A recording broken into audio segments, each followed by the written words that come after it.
Hello, everyone. I welcome you to another episode of Grief Talk. And I have with me a very special guest, Madeeha Noor, with me. She's a soul Thank you. medicine woman. And Madiha, how are you today? I'm good, thank you. It's raining. It's a very pretty day today. It's different somehow, I feel. So thank you for having me, Meher. It's a Thank you. pleasure, Madiha. You're a soul medicine woman. Can you tell me who that is, Mm. like what you do, how you came into this, what your work is around? Hmm. I can try. So I'd create an image of, say, it's a virgin forest, Mhm. which has the most beautiful, potent, healing, herbal, medicinal um, medicine, healing medicinal herbs available. But the forest is lined with thorns, with bramble bushes. There are no paths carved into that forest. There's no lighting because the canopy of the trees is very thick. And there's one person, of course, I'm not the first, there are many people like us Mhm. who know that the real medicine lies through the darkness of the by walking through the darkness of the forest, by carving a path where the path did not exist before, to be able to receive that medicine from that forest, to bring it back, but also because you've now once walked the path, that means you would have cleared some things. You would have perhaps created um, some lamps of light, of sunlight to come in through the trees. Perhaps you would have shaped some things that would have allowed that would now allow more people Mhm. to walk a path where none existed before, to be able to receive the medicine of that forest. Incredible how you have explained in such nice words. So I would really like to know that how can people who are grieving, who have been through a loss and they're having trouble navigating the difficult times of their life, how do you think soul medicine can help them in times like this? So thank you for this question. It asks me to reflect deeper onto the practice. The thing is, we can navigate, the human soul is built with such resilience that it has the capability to navigate through any kind of loss once it finds the purpose of the loss that is it is being asked to navigate through. So if we can receive what I call the wisdom of the circumstance, and the thing is, though, wisdom, as you know, is hard earned. So there are stages to the medicine that is offered to a person navigating through loss. The first stage is not to get them to receive the wisdom of it, but to actually literally expand their heart space, which feels very small right now, to be able to hold the emotion of grief. Okay. So the first aspect, and whether these are breathwork practitioners or yoga practitioners or holistic health coaches, however, or through talk therapy, whatever any practitioner is doing, in the first stage, they are helping the person, the individual, to expand their heart space. Because grief shrinks us into a very tiny space where we feel absolutely abandoned and alone and not seen and not even witnessed. We feel that we are completely unique in the pain that we are experiencing, and no human soul has ever experienced that before. And that's a valid state. So the first state is to go into that corner and to literally breathe space into the corner that that individual is occupying. And that means that you expand the space that they're in on the inside. And when you expand the space on the inside, and again, this is all medicinal work, like a soul medicinal work, but you expand the space on the inside, the person can, I don't know how else to put it, but they can actually breathe, inward breathe, and find more space to move around in their place of grief.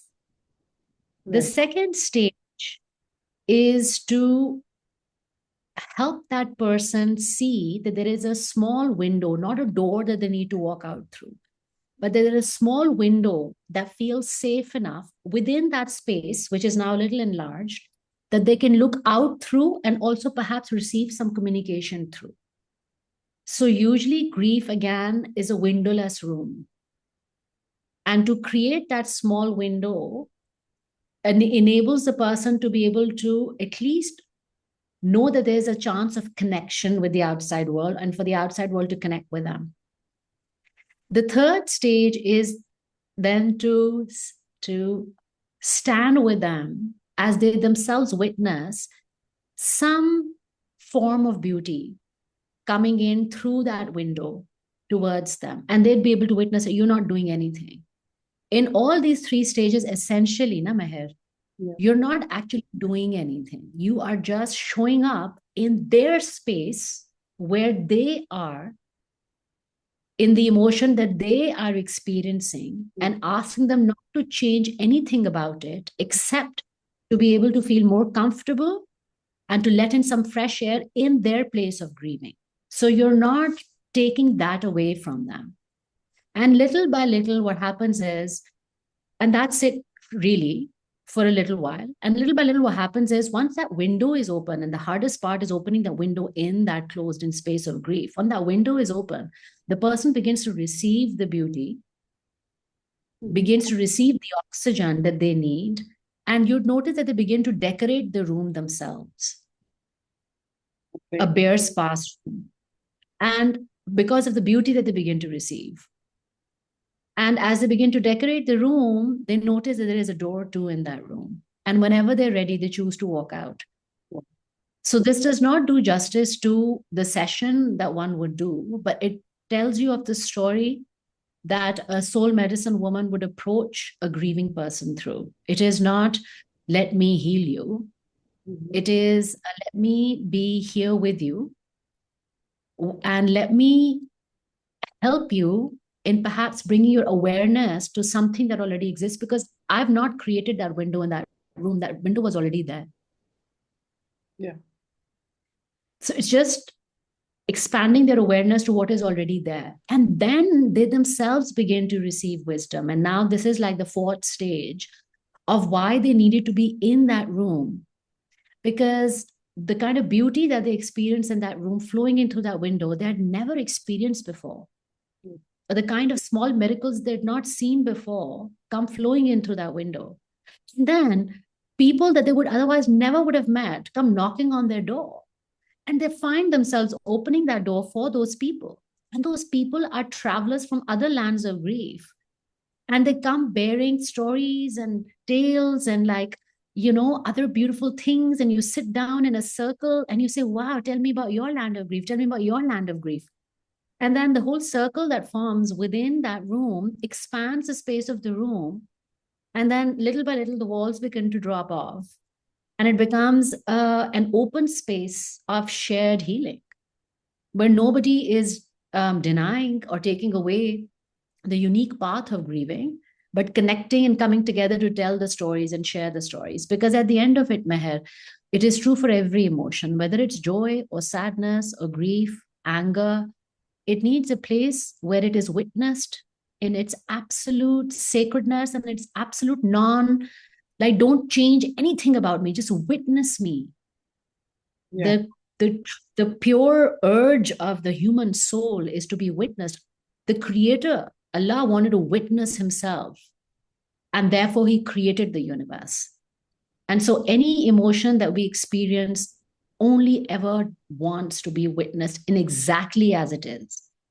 And then it begins to shift. So, that post where somebody had written, there must be a place, and I'm paraphrasing, there must be a place where we can sit down and grieve and howl and cry without believing that we've gone mad or we're not okay or that we're broken. There must be a place where we can just sit down and grieve and cry and howl without needing to be fixed. So soul medicine takes that approach, that there's nothing broken at all. Everything is beautiful and perfect, and it's hurting a lot because we're not being able to receive the wisdom of it. It may take years, but that does not also take away the perfection of the moment that we're in either. So there's a moment that's perfect, there's a heart that's hurting, and it's going to take some time until that hurting heart receives the beauty of this moment. Until that time, you don't have to walk alone. Madiha, can you tell me, like, I know you have worked with a lot of people along this spiritual journey of yours. So, have you seen any common patterns that people who are grieving they're carrying when it comes to them being open to receiving support, them being open to be walked through a process which is going to make their lives better, which is going to help them connect with their grief? So are there any common patterns that you have observed in all these Yes, grieving there's a people? common emotion actually. Mhm. And the surprising nature of that emotion is it's just surprising. It's shame. Yeah. There's a lot of shame around grieving, Yeah. around a person who's grieving. They are carrying a lot of shame Yeah. around their own grief. And that shame comes from, again, this deep sense of, I'm broken, therefore I don't fit into the system where I fit in before. I have nothing of value to bring to that system because I'm broken. That system will be feeling heavy now because of my brokenness. They will have to carry my weight for me because I can't carry my own weight. I don't want to be a burden. And I don't also want to bring down the system. Not only will I have to be a burden on them, I will also bring down their sense of joy, their sense of peace by my existence. So, this disconnection that comes in from even the people that we love while we're grieving comes from this sense of, A, I don't want to be a burden and I don't want to take away their happiness. So, there's a deep sense of shame around grieving, which is so unnatural because no gift of the soul that one can hold can has ever been received without grief. What should someone do when they have this shame around their grief? What should they do then? Oh my, that's an entire um, that's like decolonizing the mind and the heart from the colonial patriarchal system, Mhm. because we can't isolate the feeling of grief and the isolate the feeling of shame that comes with it. Yeah. We are taught that we are only worthy till as long as we are functioning. Yeah. When we're not functioning, that we're not worthy. So that means that when any strong emotion comes and we are not functioning, we feel unworthy, and there's a lot of shame that comes with it. So I feel more than anything, so if you are a partner to somebody who's grieving, Mhm.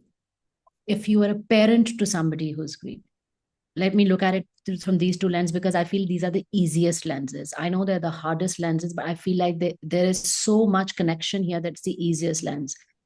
Is that especially when they are not functioning, Mhm. you rephrase their moment of not functioning to moments of rest. Okay.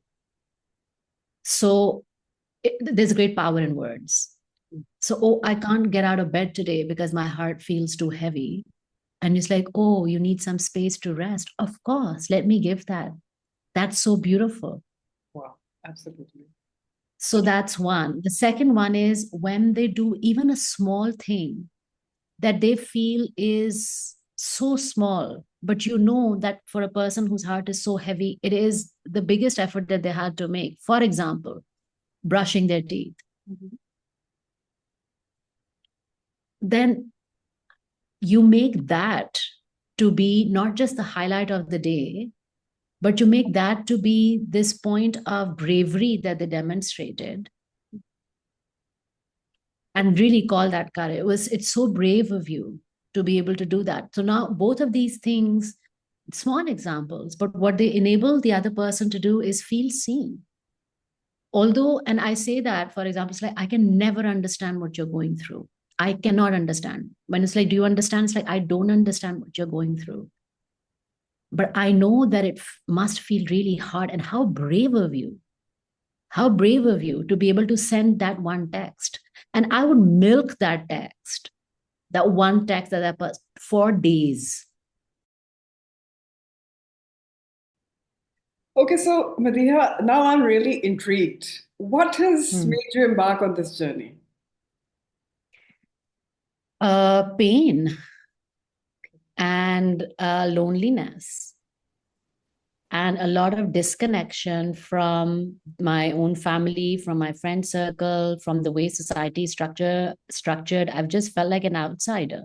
But I feel like more than anything, it's this. So there's a strange thing that would happen, which is if people who have witnessed my life, they would come and say, "My God, Madiha, I can't imagine that you're still alive. Can't imagine what all that you've gone through." And it's the karam of Allah. There is something which did not really fully understand what they were saying, because their pain on my behalf would be greater than the pain that I was carrying. So there was some sense of, but I'm okay. I'm not that it's not hurting, not that it's insane, not that I'm not, but there is some sense of hope. There's some sense of something is shifting always. There's always been there with me. Some sense of forward movement. I've never felt very few, in the fewest times that I've felt extremely stuck, there's still been an outside or an inside sign. I would say, nahi, abhi to hawa chal rahi. Like there is, there's still movement. There's something. So this desire to keep moving, I feel, is something that I wanted to share with the people, with the world, with people that I work with. It's like, no man, and because I felt it. And this desire that it is not the end. This knowing that it's not the end, where the soul wants to experience life. This is what we're all born with. We know it. And because there's so much rubble on top that we forget it mostly, and validly. So this act of remembrance that I was given as a gift from Allah. Okay, remember, this is not the end. Remember that there is something sprouting from it, that there's a rebirth happening, is what I wanted to share and wanted to help people remember. And so it was just this sense of, almost this sense, when if somebody is, it's a drastic example, but somebody who does not want to live anymore. And you've been at a point where you don't want to live anymore. But you receive the exact spark. And now you have that spark. It's almost like a pill. That's why I call it soul medicine. Yeah. It's almost like a pill. You have it. You know what that feels like, and you want to give that pill to the other person. Ek dafa ye pill leke to dekhein. Yeah. And then the perfect satisfaction that comes from when that person does allow themselves to take that pill, and they do feel that they don't want to not live anymore. It's that. And that's why I don't know how else to describe it, because soul medicine there is, whether it's a word spoken at the right moment, at the right time, but just kind of goes past all the defenses people have made and just connects to the soul part of them. Whether it's a rhythm that we activate while we're doing the session, or a memory that comes up that they were not even aware of, but when they see that memory, when they witness within their own selves, when they witness that memory of pain, they say, I remember. And then they can go and like kind of shift something themselves in that memory. There was one way of looking at it while I was going through that pain, but look, now I'm entering into that same place, but I have another view.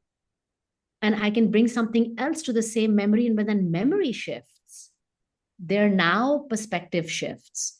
So whatever the form of that medicine, something always clicks, Meher, Yeah. because that's why I call it soul medicine. It cannot be faked, and it's not made. It exists within all of us. And so soul medicine essentially is an activation of a remembrance. Remember that. That is what soul medicine is. Would you say that this thing about the soul medicine, is it connected with the spirituality of a person? It doesn't have to be, Okay. because every person, we are all souls having a human experience. So whether you want to accept it or not, when we accept it, that's spirituality. When we deny it, does not mean that the soul of us goes away. So it doesn't have to be connected to the spirituality of the person. Like I've had extremely logical, rational men sitting there Mhm. saying, okay, show me. It's like I have nothing to show. There is no fanfare, there's no circus happening on the outside. But because we are souls, and because the innocence of our soul and the purity of our soul is so compelling, man.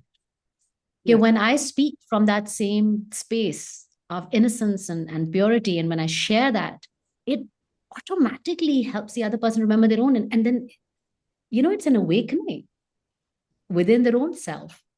And so it has nothing to do with the spirituality of the person, because it's an act of remembrance. That's what I'm saying. It's so organic in its nature, because you're not asking them to do something that they're not. We're in fact saying, remember who you actually are through all the guises that you've put on. What would you say to someone who is, I'd say, afraid of facing their grief? Well, what does facing their grief mean? It means that it starts with basically acknowledging that they have grief, they're grieving, it's this loss, that it's something that was with them for a certain period of time in their life and it's no longer there. And Mm, it has to do with basically, it starts with the absence of that thing. And then, mm, of course, the emotions that are attached with it, they come up in the form of grief. And with grief comes so many other emotions. Like it can be mm. shame, as you say, it can be guilt, it can Anger. be disappointment, Mm, it can be sadness, it can be so many other things. So most of the times when people are grieving, they don't really want to acknowledge these things. The first response is mostly what I have noticed is I also used to do that is ignoring, not to, sit with your feelings, not to face them. Yeah, face them exactly. Like, look something in the eye. No, yeah. not doing that, Mm, avoiding that. So, mm. what should be done if someone is going through these emotions? You can't force it, Mhm. and you can't talk your way into it. I guess literally hold space for them till they're ready to face it. But holding space is a sacred part of helping them through that grieving journey. So, holding space again would mean that you don't force them, because when the feelings come up, they're going to blow you apart. And it's so hard. It is so hard that it just brings you to the floor on your knees, right? So, trust the innate wisdom of that human being who does know that they're not ready to face the feelings. But we stand with them as a reminder that when you are ready, then I'm going to hold your hand. Yeah. But we also don't leave them alone. So we don't say, okay, forget it. You don't have to face your feelings. But you say, okay, you're not ready yet. I honor that. So when we heal speak, एक होता है man speak, na? Heal speak to people, where healers speak to people, oh, I know what is better for you. No, you don't.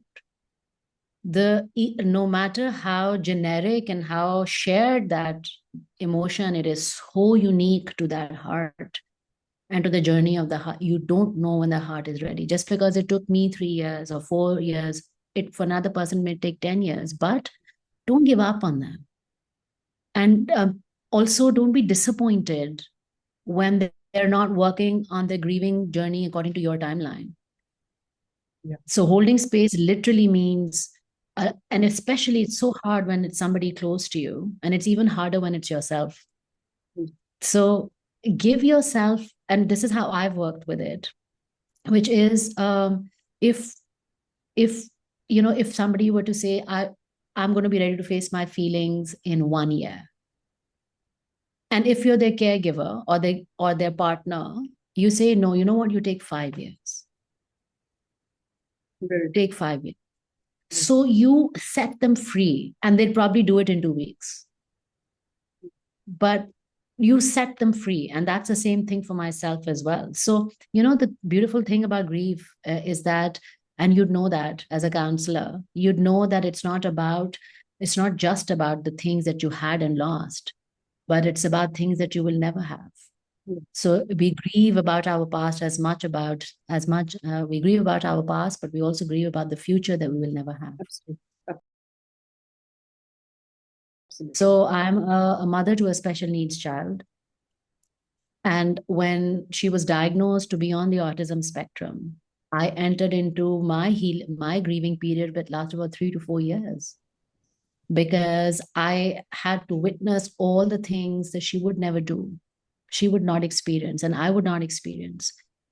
And I have a sister who has a daughter the same age. I have a brother who has a daughter the same age. We all live together, right? So I had to release, sitting down once and then on a daily basis, all the things that my daughter would never. So I grieved my daughter while she was alive, while she is alive.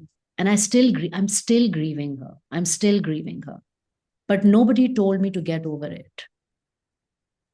And I feel like we hold that space for people when you're grieving for things which are in the future, but we don't hold that space for people who are not here. Like, मुझे किसी ने नहीं कहा कि you need to get over the fact that your daughter will never have that future. But when somebody loses somebody, then it's like, well, you need to get over the fact that they're gone. How? It's still grief. Yeah.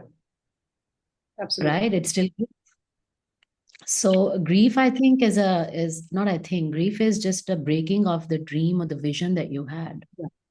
Yeah. And you were holding on to, and it's just breaking and your hands are bleeding. Exactly. Absolutely. So, yeah, and it'll take the time that it takes for your hands to heal. Yeah. And then you still have scars. Absolutely. Absolutely. So beautifully put. So where can people learn more about your work, or how can they connect with you? So I am on Instagram. It's ordinary_courage. That name also came to me. So it's Instagram ordinary_courage. That's the page. I'll share the description. Yeah, thank you. So that's the page. And ordinary courage is, I feel like it really is very closely linked to the conversation we're having. Because we're so used to doing the big things and living those big moments. Very true. And feeling those big emotions that we don't really honor the small everyday things that we do, that requires such tremendous courage. And as women, as mothers, as sisters, as wives, as daughters, we know more so. But then I'm witnessing my son also and my husband also. I feel like, my God, the kind of courage it takes for a human being to show up. Yeah. Yeah. So ordinary courage is show up to life, because this whole life is a grieving canvas. It is. For most of us. Yeah. So ordinary_courage. Yeah. Beautiful. Madiha, it has been a total pleasure having you here. And thank you so much for sharing all these beautiful things, your wisdom, things about your work. Thank you so much for sharing all this. Likewise. Thank you so much for having me. Thank you. And I love what you do, love who you are, love your journey, stand witness upon your journey, Meher. I've stood witness upon your journey, and I stand witness upon your journey. It is it is just so powerful to see where you are in this moment. I can't wait to see where you're going to go from here. But even if you don't go anywhere, especially when you don't go anywhere, this moment is so powerful. It's so beautiful. Thank you. Madiha, really means a lot. Really means a lot.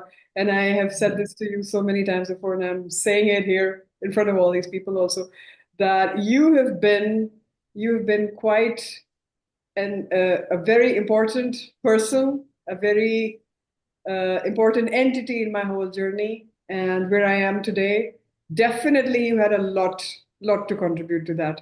And I can never miss that fact, and I can never forget that fact. And thank you so much for being there and for helping me, for guiding me, for being with me, just being with me. Thank you, Madiha. I really have to thank you for that also. Thank you. Thank you so much. Thank you. Thank you. Yeah. I receive your love with gratitude. So you have a lovely day. Okay. With this, You I'm take care. Yeah, you also take care. You Take care. This conversation has been such a powerful reminder that grief isn't just personal. It's deeply woven into our lineage, our stories, and our very being. Healing isn't just about moving forward. It's about honoring where we come from and releasing what no longer serves us. While my journey started with a personal loss, I have realized that grief comes in many forms, whether it's losing a loved one, a relationship, or even a part of ourselves.